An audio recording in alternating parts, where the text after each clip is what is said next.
আসসালামু আলাইকুম ভাই, বলছিলাম যারা আমরা জাকাত ফিতরা দেই, আমরা যারা জাকাত ফিতরা দেই বা দেব, আমরা কেন ভাই শুধু কাপড় দেব বা কেন ভাই শুধু এই লুঙ্গি দেব?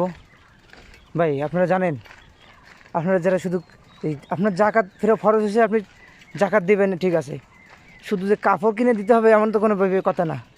এই আপনারা কাপড় কিনে দেওয়াতে অনেকের বাড়িতে দেখে দেওয়া যায় যে বাজার করে খাওয়ার মতোই থাকে না। ঈদের দিন আপনাদের দিতেছেন, তো আপনি তো দিয়ে তো সব আদায় করতেছেন, সব আদায় করতে গিয়ে এমন কিছু ক্ষতি করে বসতেছেন যার দ্বারা যাদেরকে দিতেছেন তারা কোনো কিছুতে কোনো কিছু কিনতে পারতেছে না। তো ভাই যদি আপনারা একটু টাকা দেন কিছু, তো তারা বাকি পণ্যগুলো কিনতে পারবে। কারো ঘরে চাউল নাই, কারো তরকারি লাগবে, কারো ইত্যাদি বাজার লাগবে, সেটা কোথার থেকে ম্যানেজ করবে? তো ভাই আপনারা টাকা দেওয়ার চেষ্টা করুন বেশিরভাগই, যাতে তাদের প্রয়োজন মতো জিনিস কিনতে পারে।